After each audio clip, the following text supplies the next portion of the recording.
everybody, my name is Python and welcome back to the Let's Play. I've got quite the variety of tasks I'd like to get done for today, folks, starting off with fortune mining all of the ores you see here. A couple of episodes ago, we began the journey towards getting ourselves 504 diamonds. That is the maximum amount we need in order to duplicate enough armor trims to fill every single set of armor. There's 18 armor trims, so that would be 18 sets of armor. But here's the thing. I totally forgot to actually consider the armor itself. So that 504, yeah, that's not going to cut it. Each set of armor would cost 24 diamonds, and because there's 18 armor trims in the game, that means we need to do 24 times 18, which is 432. Add that to the 504 we need to duplicate the armor trims, and it totals up to a whopping 936 diamonds we need. That is a dizzying amount of diamonds. The good news is we should be able to put a little bit of a dent in that goal to kick things off today. We have a grand total of 72 diamond ores. I'm keeping behind one regular diamond ore to put in an eventual museum.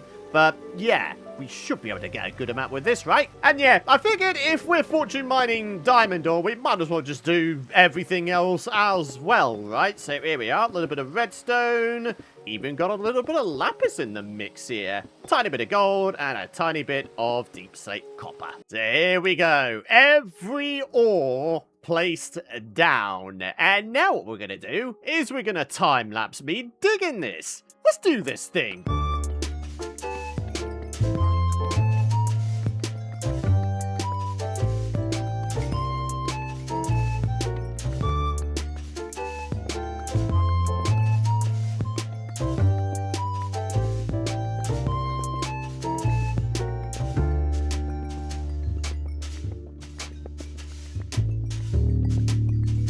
So there we go, all of our ore supplies taken care of. What have we actually managed to get? Hey, that's actually not too bad. 2.5 stacks of diamonds, so that's going to be 128, 158, 162 diamonds we have. That's roughly a sixth of the way towards our 900 plus diamond goal, right? So yeah, that's pretty good. Now, while I wait for these final few ore items to smelt, it gives me an opportunity to say a massive thank you for all of your lovely support throughout this series, my friends. I really do appreciate it. Dropping a like is by far the easiest way to show your support, and if you're new around here, make sure you hit that subscribe button. That way, you'll be the first to know when the new Minecraft episodes roll out. Yeah, look at this for a healthy, valuable resource topper. Hey there, traveling merchant, what do you got for me today? Efficiency 2 on breaking 2. And you couldn't make this up. A cactus trade. There it is. I could have done with that in the last episode there, friendo. One thing I do want to start doing, though, is purchasing a bunch of dyes. Only we're going to be needing dyes if we're wanting to make for ourselves a 16-color auto sheep shearing farm. Talking of dyes, this is what our current supply is looking like. Pretty respectable, actually. We've got 6 out of 16 without even actively going for the goal of getting all dyes. And the cool thing is, we have access to quite a lot more colors as well. Wildflowers for a little bit of yellow, cocoa beans for a little bit of brown, cactus flowers for a little bit of pink. Then we can grab ourselves some lapis and do just a little bit of this, a little bit of light blue, black and white for regular grey. Do you know what?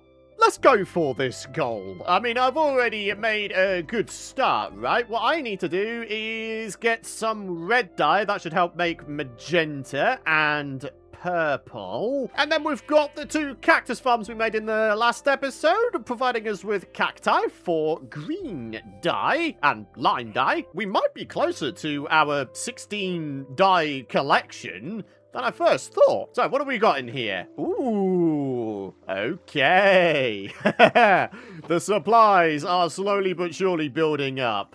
I love these little farms. There's definitely some room for improvement aesthetic-wise, but in terms of them, you know, just working, serving a use for us, yeah, they're pretty good. Hello, Mr. Sheep. Enjoy your freedom while it lasts there, buddy. because eventually I'm going to lure you into the mansion, and then I'm going to breed you folks up like there's no friggin' tomorrow. I'm going to be having 2 sheep of each colour. There's 16 colours, so that means a grand total of 32 sheep to come. Oh man, the entity count inside the mansion is going to go crazy before too long. I must admit, I'm surprised I don't have more red dye than I had, which was none, by the way. So, here I am in my nearest forest biome. What I'm looking for... Aha! They're coming right up. Yeah! Rose bushes! Then we can just duplicate them via bone mealing. And then each one will provide 2 red dye. That reminds me, actually, I completely forgot about the existence of double tall flower farms, or duplicators, whatever you want to call them. It's definitely something we should consider setting up. I mean, it's not exactly difficult, is it? You just get a bunch of dispensers with bone meal, and then that's it. So coming up, we've got ourselves some purple dye, and with that, we should be able to combine it with the pink to make magenta. Very good. What's remaining now? Ah, yes, green and lime. That'll finish things off real nicely, won't it? There we are. All 16 dye colors in Minecraft. So here we go. A bundle of dyes. We've got 2 of every single one of them. So we can apply them directly to the eventual sheep in the sheep shearing farms. So with a goal I wasn't even intending on going for done, the next thing I'd like to do is get my elytra back in action. In order to do that, I'm going to need a little bit of mending and unbreaking. Unbreaking should be the easier thing to obtain, because we could just get it from an enchant setup. But the mending, we're going to be getting that via fishing. So I'm going to hope that luck is on our side. Hopefully it won't take too many dud enchants for us to have unbreaking guaranteed. So again, let's hope that luck is on our side. Oh, unbreaking 2. So close. Hey, that didn't take too many cycles. Alright, we've still got 22 levels. I wonder if we can down the enchant level and it still be unbreaking 3. Oh, really? Wow, I was not expecting that. Now, I was just going through all the options in my head as to how we could get ourselves up to 30 levels nice and quick, and then I remembered that we need to fish to get ourselves a mending book. You get XP from fishing, don't you? Also, sometimes you get chickens inside of your hostile mob drop farms. Aha. And also, you get XP from your hostile mob drop farms. Now, I know, on the surface of it, it doesn't seem like I'm actually doing that much this episode, does it? This is one of those episodes where we're kind of laying the framework to be able to do a whole bunch more epic stuff in future. All the dyes are needed for a future project. Elytra is needed so we can start exploring far, far quicker. Getting a start on our diamond supply. Ow! Getting a start on our diamond supply so we can eventually make for ourselves a bunch of sets of diamond armor for our armor trim display room of epicness. Yeah. It's all stuff that needs to be done. We could also do a little bit of villager trading to get ourselves some XP that way. Look at that, we're back up to 25. And with these emeralds, what could I purchase for myself? A bunch of campfires. Is that strictly necessary? I mean, maybe. If I was to buy these, place them all down, but then break them with a non-silk touch axe, look at this! Free and easy access to furnace fuel via charcoal. Bro, my mind has just exploded. It's a free charcoal trade. We could literally get free coal. Anyway, here we go. The God Rod. I mean, you literally can't get a better fishing rod than this. So, out to our little pier here. And it's time to begin our fishing journey. Normally, I would keep going until I capture my first bit of treasure, but this time, oh, I don't know, man. We could wind up doing this for a very, very long time yet. So yeah, I'm gonna need all of you folks watching today's episode to channel your luck my way. I would very much appreciate it. All right, what have we got this time? A fish! There's a zombie with a leash heading my way. I don't think I want to know where you got that from, buddy. What? Oh. Dude! What on earth? Stop raining zombies!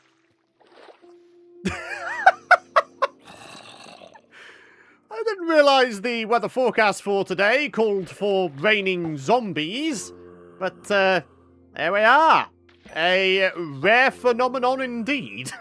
If you're new to this series, you might be wondering why I am fishing for mending rather than going for a mending villager. That is because that is the one rule I have for this series.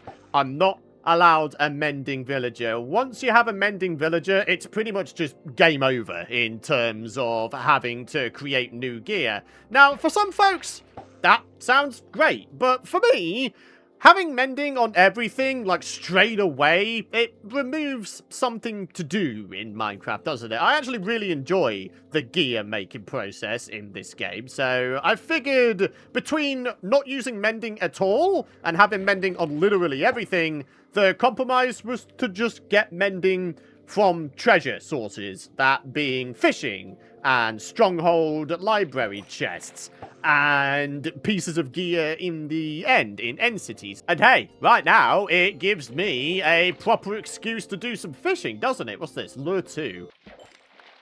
Enchanted bow. Whoa! A mending bow. Okay, very, very good. If we ever manage to gather for ourselves, like, an industrial amount of arrows, then, yeah, I'd have no issue switching to a mending bow. Another enchanted bow. And this one's even better than the other one. Wow. Oh, hello. I almost missed out on a catch there. Oh. Okay. Could this be it? Enchanted book number 1. Ah. Do you reckon I'm getting ahead of myself if I say that we should go for 3 enchanted book catches? If we're lucky enough to get a mending book before we've caught 3 enchanted books, then yeah, we'll just cut the fishing session short. But failing that, we'll just go for 3 enchanted books and then move on regardless of what we get. Only, yeah, there are other things I want to do in today's episode as well, folks. Don't want to be spending all my life doing this. Oh! If I've just called it inadvertently by saying that I don't want to spend the rest of my life fishing, that's going to be the best thing that's ever happened. Ah. Imagine, though. Depth Strider 3 is always a nice one to have in the back pocket, though. Enchanted bow! Oh my gosh. The amazing thing is, I'm pretty sure I've got a powerful book in reserve at my enchanting area. We could make a god bow right now if we wanted. There's something else we can do right now as well. Yeah, I thought I heard a villager zombie. Awesome. I think I'm going to convert this guy into our second cleric for this area. Hang on. Get out of here, zombie. Get out of here. Come on, dude. Get yourself in the boat here. Yeah. Fantastic. And now, for whatever reason, we've got a zombie invasion going on. What on earth? With that crazy debacle over, let's get back to some nice chill fishing. One more enchanted book. Oh, there we go. 3rd enchanted book. Please be mending, please be mending, please be mending. It's not, but it does have protection 4 on it. Wow. That's not bad, actually. We could go for a 3rd bit of protection 4 armor if we really wanted to. Real quick, just one random little thing I want to do here. We've got a bunch of actual Nemos here. Like, it's an actual clownfish. There's no way we're not going to capture and have for ourselves a pet Nemo. Every other fish, I regret to say, is forfeit. I'm sorry there, buds. I really am. But you guys give me emeralds. So here we go. I'm breaking 3 on a book. Oh, okay. At least I thought I had a power 4 book. It's actually power 3. We can, however, get power 4 on a new bow. All I then need to do is combine these 2, right? In terms of our arrow supply, looks like we've got quite a lot of stacks of arrows. Nice. And there we are, back up to 30. And here we are, 1 powerful bow coming up. Hey, it's by itself as well, so there's no wasted enchants. The final bits of armor. Ooh, protection 4 on some leggings. Yeah, the final bits of armor I need to enchant are the trousers and the helmet. It looks like the trousers will be coming up next. And back up to 30 yet again. Protection for leggings. Oh, very nice. Got unbreaking as well. And what we can do... Oh, wow. Protection 4 again. But then we could just take the cheap way out and put it on here. But then if I do it via the enchant table, we might get unbreaking and other stuff. Oh! Am I really about to get myself back up to 30 again? Campfires and more duplicated fish. And there we are, back up to 30. I still can't believe I've basically found a somewhat free way of getting furnace fuel. Like, why did I not think of this sooner? Campfire trades are, like, low-key kind of amazing. All right, protection 4. Go on, buddy. Give us something amazing. Hey, okay, a little bit of aqua affinity. That's not too bad, actually. See? If I had just put the book on, then I wouldn't have had the aqua affinity. So there we go. At long last, full protection 4 diamond armor. The best thing about this enchanted book is it also has loyalty 3. If we manage to get ourselves a trident, then we can put that on there straight away. We've all heard of PowerPoint, right? Well, ladies and gentlemen, say hello to Power Punch. Here we go. Oh, that is a mighty bow right there. Oh my goodness me. So there's me about to combine some more gear because I've got 19 levels and I find that I do indeed have a powerful book. Aha. Let's move on, shall we? Shall we get our epic diamond undead slayer sword created? I think that'd be a good idea. Oh, 15 levels. XP bottle trade, anyone? I think that'd be a good way to go. Go on, get us up to 15. Oh, close. Yeah, there we go. What a beautiful sight to behold. Smite 5, knockback 2, looting 3, unbreaking 3. And then in order to name this, now that we no longer need this bow, because we've got another epic one, we can just do a little bit of that. Undead's Demise. Yep. So definitely a good amount of progress with the getting of epic gear. There's still some bits of gear to combine together, but we'll do that at a later date. For now, though, I'm happy with what we've got. Power Punch, Undead's Demise, and a full set of Protection 4 Diamond Armor. Alrighty, my friends, time to switch gears a little bit. For the remainder of today's episode, what I'd like to do is finish off my sapling collection. This is what we've got going on so far. We've got all of them aside from 2. We need crimson mushrooms and mangrove propagules. Getting the crimson mushrooms should be relatively straightforward, so let's get that one done first. And would you look at that way down there? A crimson biome. And here we are, crimson mushrooms. So the time has come, my friends, for the slightly larger goal of trying to find ourselves a mangrove swamp. I have absolutely no idea where the nearest one is, so we're going to have to get lucky with this one. Oh, and it starts raining. Of course. It's always when you're not looking for things in this game, they show up. The Dappled Forest, yet again, although that one does seem to be quite disappointingly small.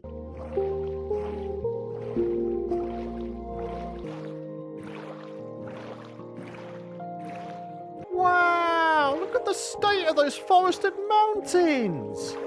Beautiful. I'm sorry to interrupt my nice chill boating montage there, but I have to check this area out. These are some of the largest forest mountains I think I've ever seen in Minecraft, aside from amplified terrain. Oh, man. Flora Valley vibes or what? A bunch of you older subscribers will know that reference. Holy guacamole, what an area, though. Oh, get out of town. We were literally just there in the last cut, and here we are. Mangrove Swamp has been spotted. And another jungle way over there as well. Wow, looks like we've got a pretty good area of the world here. I just wish I had the foresight to bring with me some obsidian so I can make another nether portal so I can get back to base nice and easy.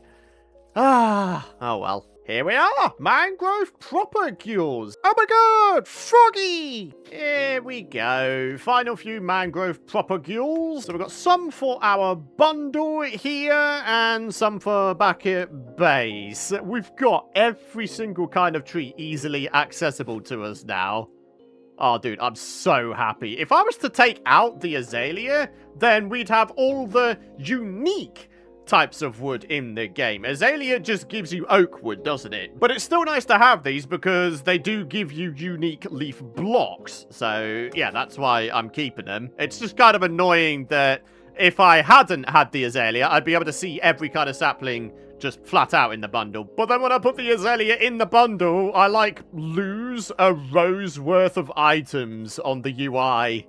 Ah, I wish they'd improve the UI of the bundles. And here we are, my friends, the coordinates for this swamp. I pretty much just headed directly south from my base and just hoped for the best. And it turns out hoping for the best actually resulted in something for once. Fantastic. All right, now we need to get back to base so we can wrap things up.